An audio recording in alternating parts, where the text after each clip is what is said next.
As promised, I'll be teaching you how to beat Arm's warriors in this video.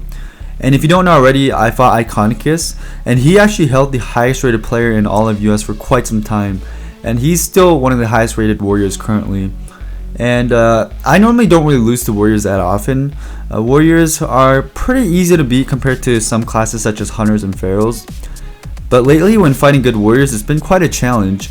Warriors do have to outplay fire mages in order to win, like take good usage of their spell reflect, their blade storm and stuff like that. And if they do these things correctly, it can be hard to beat a warrior. So if you've been losing to warriors as a fire mage, don't get too stressed out about it.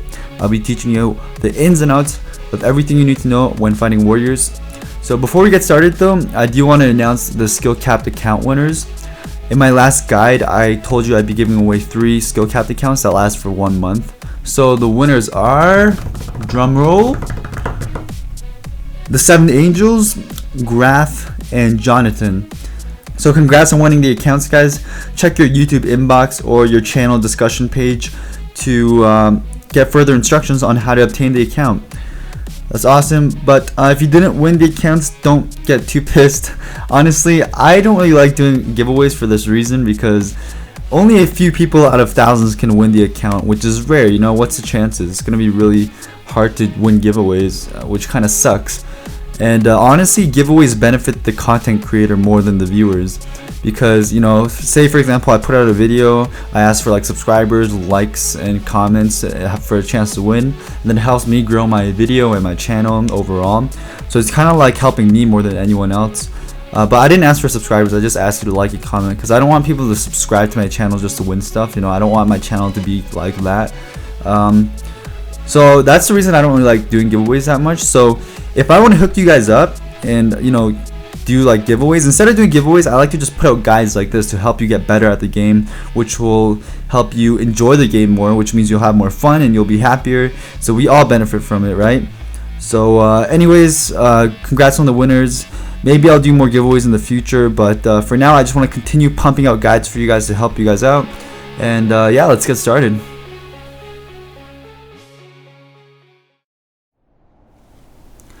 So as for the warriors' defensive cooldowns, they have spell reflect.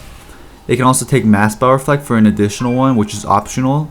But most warriors, I just see them take intervene on that talent tier instead, which lets them freedom out of novas, and also just for more mobility to use it on banners.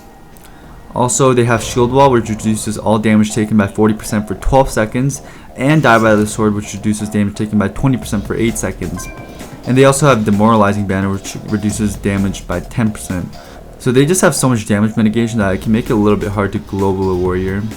Also, they have rallying cry, which grants 20% of maximum health for 10 seconds. They'll most likely use this when they're out of cooldowns and they're about to die. And also intimidating shout, which fears for 8 seconds. So as you can see here, warriors have a whole plethora of defensive cooldowns that you're gonna have to go through. And as always, the hard part is just trying to survive while going through all of this and eventually scoring the kill. And if you just spell reflects like 1 deep freeze or pyro or combust, you can really fall behind on the duel, which will just make you lose your momentum and make everything go wrong. So you really gotta just be in the game and focus on every little detail and react quickly to every little situation, just because of how many counters they have, especially with spell reflect. As for the offensive abilities of the warrior, the main offensive ability is Blade Storm. And pretty much what it does is it lasts for 6 seconds and it lets them spin around, and while they're spinning they just keep doing consistent damage. And also while they're spinning they cannot be CC'd, which is huge, which lets them stay offensive. And one little cool thing that some people don't know is that if they Blade Storm right as they're getting CC'd, it actually stops the CC. So for example, if I Dragon Smith the warrior and he Blade Storms like at the same time or like 0.5 seconds after I breath, the breath will go on him, like he'll actually be breath for like half a second, and then it'll let him come out of the breath afterwards. So it kind of like works the same way as a trinket does, but it requires more skill to do it fast. And this goes both ways for like even deep freeze. Like I'll nova them to get my deep freeze off, and if he Blade Storms at the same time, he'll be able to come out of the deep freeze, and my deep freeze will still be on cooldown. Like I'll use it, but he just gets out of it. So this is what separates a really skilled warrior to a less skilled warrior. And this is how warriors really beat me in duels. They have to counter my deep freeze or my dragon's breath like this, which puts them ahead of the fight. They also have Stormbolt, which stuns the target for 4 seconds with a 30-yard range. Instead of Stormbolt, they can take Bloodbath or Avatar, which is just like bonus damage. But most good warriors at a fight use Stormbolt versus me to force my blink or to stun lock me when I don't have blink. Also, they have Heroic Leap, which lets them leap across the air with a 40-yard range, which is really good mobility. They also have Berserker's Rage, which increases their damage by 10% for 6 seconds, and it also makes them immune to Fear, Sap, and incapacitates for the duration. Next one is Huge, which is Recklessness. It gives them 30% more crit, and they have Skull Banner, which increases crit damage by 20%. So most of the time they're going to tie these two abilities together to really just global you. This is when big damage is coming. You really want to keep an eye on Recklessness. This is like the main buff that you need to know when fighting a warrior, so you can ice block it or use any defensive cooldown. I do recommend just ice blocking it because it lasts quite a bit, and blocking it will just stall the effect overall. And most good warriors will actually try to hold Recklessness until after they force your ice block, so they can just mess you up after. And keep in mind, obviously these tactics I'm giving you are when you're fighting like the best warriors. When you're fighting mediocre warriors, they're just going to pop Recklessness before you block. It just really depends on the situation. So keep in mind, these strategies I'm giving you now are versus the skilled warriors. So as for tips and tricks on countering warriors, number one, the most important, or one of the most important, is when they spell reflect, you really just want to Ice Lance it. And the reason behind this is because Ice Lance is your weakest ability. So if you reflect that back to yourself, it's much less punishing to reflect an Ice Lance to yourself rather than reflecting like a Deep Freeze or a Pyroblast, because then you can actually Deep Freeze him to burst, and also a Pyroblast won't hit you and put a dot on you, which does a fairly good amount of damage. Also, when they rally and cry, you know the ability I went over earlier, the 20% HP buff. If you actually silence them with Counterspell, they're unable to rally and cry. So this is a really good way in countering warriors when the fight is ending soon. But use this with your own caution, because the warrior can reflect it and you'll just screw yourself over by doing that. So a good way to counterspell to stop rallying is to just follow it up right before the defreeze ends. But obviously this isn't always possible because you might have Trinket or other things. Also, when using your defensive cooldowns, you really have to rotate them in a clever way. Just because warriors have so much mobility with like Charge, Heroic Leap, Intervene, and Blade Storm, that it's really important to rotate your abilities well, or your defensives well. So what I found works best for me was when they connect and you don't have Dragon's Breath, use your Temporal Shield to absorb the damage for 4 seconds.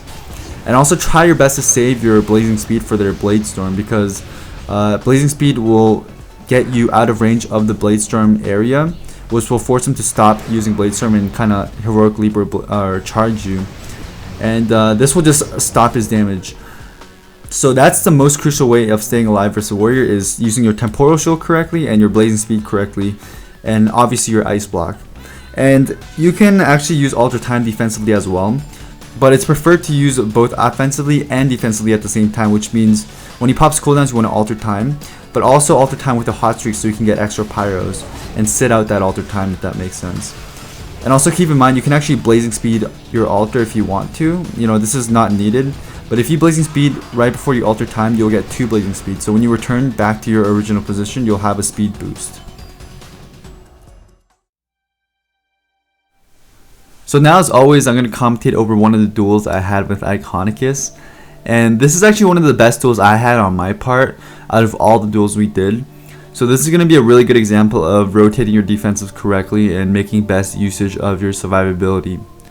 So first things first, right before the duel starts, you want to apply your Incanter's Ward so you can get the Spell Power buff when he breaks it. And right before he charges you, want to try to get an Infernal Blast off first so you can ramp up your heating up. So I'm going to Infernal Blast, he's going to charge me shortly after that. And instead of blinking this charge, I'm actually going to save my blink so I can save it for Stormbolt afterwards. I made a mistake of always blinking the first charge a few duels, which I found later on was really bad to do because I would just get stun locked into a Stormbolt, which I would have to Trinket, which is bad. So out of the charge stun, I'm going to instantly Dragon's Breath him into a Polymorph and then into a Frostjaw. And off the Frostjaw, I'm going to Scorch, Living Bomb Defreeze, and since he's Deep Frozen right there, I'm going to get a guaranteed crit. I'm going to quickly Pyro Combust right before he Trinkets or right as he Trinkets to get those guaranteed crits. And the crits still register because he Trinkets at the same time I throw him in. And now he's going to Stormbolt me, and I'm going to Blink it since I still have Blink for it. And then I'm going to instantly alter time before he charges me so he doesn't get any damage into me within that charge before alter. So he's going to charge me after alter, which is really good. He's then going to fear me, so I'm going to Will of Forsaken it, kite away, Ice Lance the spell reflect so I don't get my pyro reflected. And right after I return back to my original position, I'm going to Temporal Shield because he's going to connect to me here. And he also Blade Storms. So I'm going to wait till the last second of my Temporal Shield to Blazing Speed away because you want to make the best use of every defensive cooldown and time it every second, because every second really does matter. So try your best to not actually stack your 2 defensives so you can use them separately. And right after the Temporal Shield ends, or right as it ends, I'm going to quickly Blazing Speed away, which will stop him from Blade Storming. And right here I try to counterspell his Rallying Cry, but I don't get it fast enough, so he gets it off. And he also Shield Walls. He's going to charge me, so I'm going to blink it and cast a Scorch to maybe get a lucky crit, which I do. So then I'm going to Dragon Breath him, hard cast a Fireball into an Infernal Blast to turn that heating up into a Hot Streak. Right here he pops Recklessness War Banner, so I'm just going to instantly block it and then Cold Snap to reset the cooldown of my Frost Nova so I can Frost Nova Deep Freeze him, chuck my Pyro with my Engineering Tinker Glove, and down he goes. So right there is a good example of rotating your defensives correctly, and hopefully you can take this as a good example and practice yourself. So if this video helped you out, make sure to leave a thumbs up to let me know you'd like to see more guides. And if you haven't already, I highly recommend that you check out the actual duels I had with him. I'll leave the link in the description below so you can check it out. And yeah, even if you did watch it, maybe go back and watch it again because now you'll get a better understanding of how the duels went.